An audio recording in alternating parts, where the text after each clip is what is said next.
Agora a gente muda de assunto, porque o presidente Jair Bolsonaro entrou hoje com um recurso no Supremo Tribunal Federal questionando a constitucionalidade da cobrança diferenciada de ICMS pelos estados sobre os combustíveis.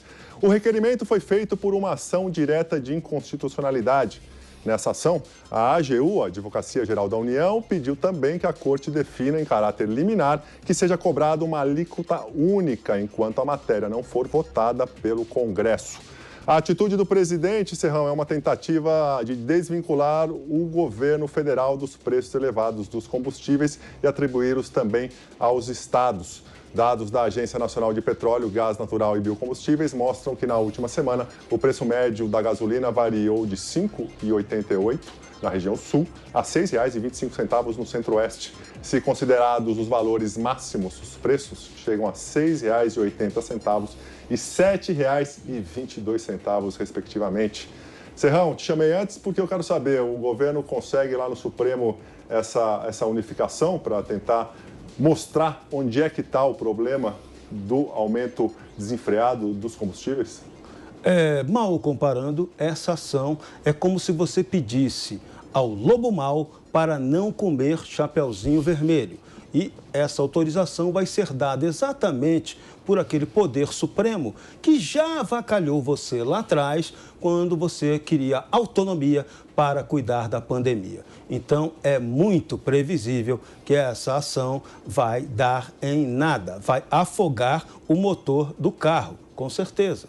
Porque o problema é a estrutura brasileira. Esse ICMS é um dos grandes problemas do Brasil que deveria ter sido discutido em uma reforma tributária séria. Só que estados não querem discutir isso. A prioridade deles é arrecadar cada vez mais para poder gastar cada vez mais, financiando a máquina pública pesadíssima, perdulária e corrupta. Esse é o problema do Brasil. Então, o ICMS, no ideal, seria que você pudesse até ter um ICMS único, bom senso, mandaria que houvesse uma reunião aí do CONFAZ, do Conselho dos Secretários de Fazenda, para que você pudesse ter até num momento de crise, né, um ICMS único sobre os combustíveis, para que a gente facilitasse que o preço fosse abaixado. O governo federal já fez o esforço dele segurando impostos, mas é necessário que os estados façam também. Hoje, claramente, os combustíveis estão muito caros por causa do ICMS cobrado de maneira diferenciada e, em alguns casos, sempre mais alta que o outro, pelos estados. Então, é um impasse institucional. Só que o Supremo Tribunal Federal, quando chega uma ação dessa lá, ele vai dizer o quê?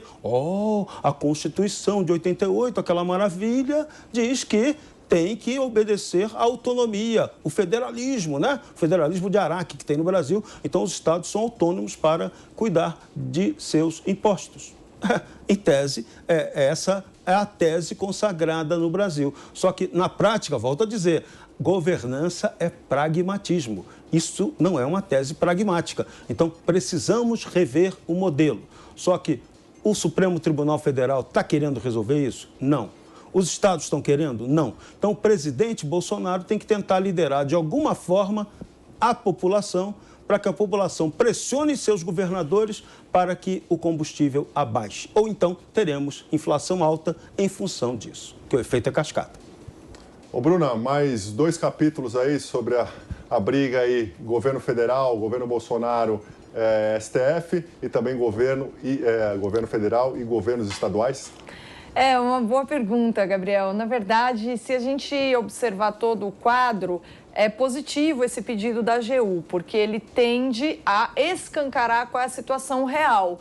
É um pedido legítimo, é uma ação correta, obedece todos os princípios próprios aí, a limitação de cada um dos poderes e, caso haja uma recusa do Supremo, dependendo do fundamento, dependendo do malabarismo, vai ficar muito mais claro para as pessoas que há uma resistência em trabalhar pela harmonia por parte do Supremo Tribunal Federal, né? E é interessante que isso aconteça.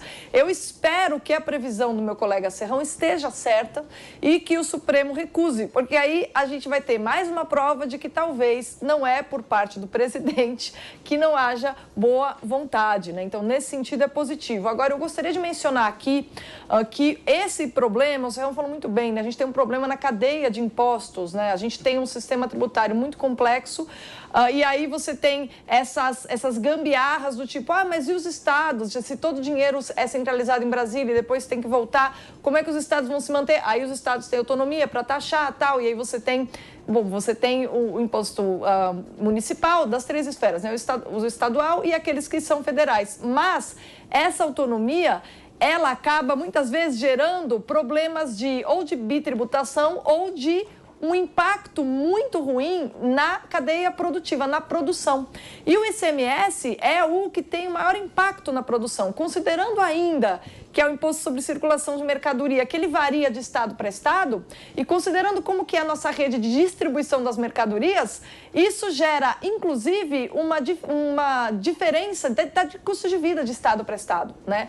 Então, na verdade, são muitos problemas que a gente acaba observando com base nessa diferenciação. Mas eu queria mencionar aqui que o problema fundamental é rever o sentido com que os impostos são vistos no Brasil. Porque hoje eu li uma matéria, o melhor artigo sobre toda essa questão da reforma tributária. O melhor artigo é assinado pelo Paulo Sanchotene, que é um cientista político, que escreveu uma matéria para o Instituto Liberal. E ele diferencia o que são impostos positivos e impostos negativos. E impostos positivos são aqueles que realmente geram um estímulo da riqueza. E os negativos são aqueles que tentam combater a pobreza, mas geram miséria, né? E o que seria interessante na sociedade brasileira nesse momento seria a gente perceber qual é a relação que a gente tem com os impostos, porque eles são vistos, como o presidente mostra nessa ação, de maneira negativa, como algo que atrapalha a vida dos brasileiros. Mas será que os impostos de fato não atrapalham porque eles acabam pela falta de diferenciar de quais são os impostos positivos, aqueles que vão ajudar a gente a ter um Estado eficiente, dos negativos que simplesmente ampliam a miséria a pretexto de combater a pobreza? Será que se a gente não fizer essa discussão, adianta essas gambiarras que a gente vê por aí? Não, baixa aqui, baixa ali, ficar fazendo essa matemática aí cheia de malabarismo. Eu acho que o problema é que a gente nunca vai aqui no Brasil no fundamento. O que é imposto no Brasil? É algo que realmente não permite que a gente se desamarre dessa precariedade e desse estado de miséria que não é vencido. E não é resolvendo aqui esse ICMS que isso vai melhorar. A gente tem que rever profundamente os fundamentos que amparam o sentido da tributação no Brasil. Constantino, esse recurso, né, essa ação aí do presidente da República não poderia ter sido feito antes, já que impetrado antes no Supremo, já que por que só agora que os preços dos combustíveis escalaram de uma maneira descontrolada?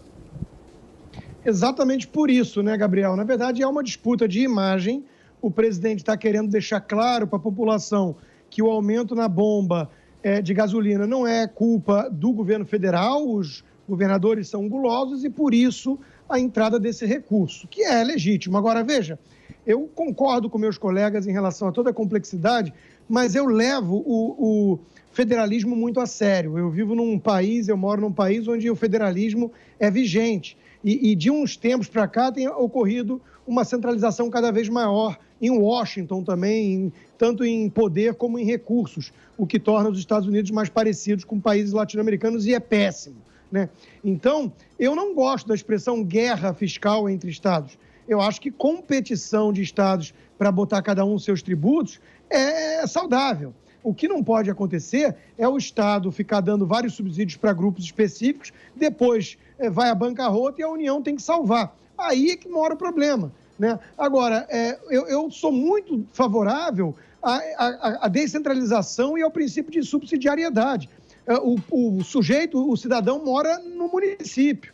né? Então, aquilo que pode ficar a cargo dos municípios deveria ser assim, depois só o que não puder vai para âmbito estadual e só algumas poucas coisas em âmbito federal. No Brasil é tudo ao contrário, a pirâmide é invertida, a concentração está toda na União, prefeitos e governadores têm que ir com o pires na mão para Brasília, isso gera dependência, está tudo errado, está tudo errado. Agora, também está errado ter mais de 5 mil municípios, né? E aí tem municípios que não conseguem se sustentar por conta própria, então está tudo errado no Brasil. Agora, eu não vejo o problema em si na tal guerra fiscal. É óbvio que é um emaranhado louco para quem faz negócios num país com dimensão continental, você ter 27 tributos diferentes só de ICMS. Agora, teoricamente, os estados deveriam ter autonomia, desde que com transparência. E aí é que mora o problema. O povo, quando vai lá botar gasolina, nem sabe quanto está pagando de imposto e para onde vai cada real que ele está abastecendo, né? Então, esse que é o problema, transparência. E o presidente está, de certa forma, numa artimanha, numa medida que tem como interesse a questão da imagem, né? Deixar claro para a população que o problema não está no governo federal. E também tem problema de câmbio, problema de Oriente Médio, Afeganistão, tudo isso impacta combustível e a gente só não pode cair na tentação do Ciro Gomes, que andou dizendo aí que dane-se o que acontece lá fora, o Brasil tem que praticar o seu preço e pronto, é o custo mais margem. Quer dizer, o sujeito não consegue nem entender o que é uma commodity, o que é custo de oportunidade. Aí é assustador, a gente já foi por esse caminho com a Dilma Rousseff e deu onde deu.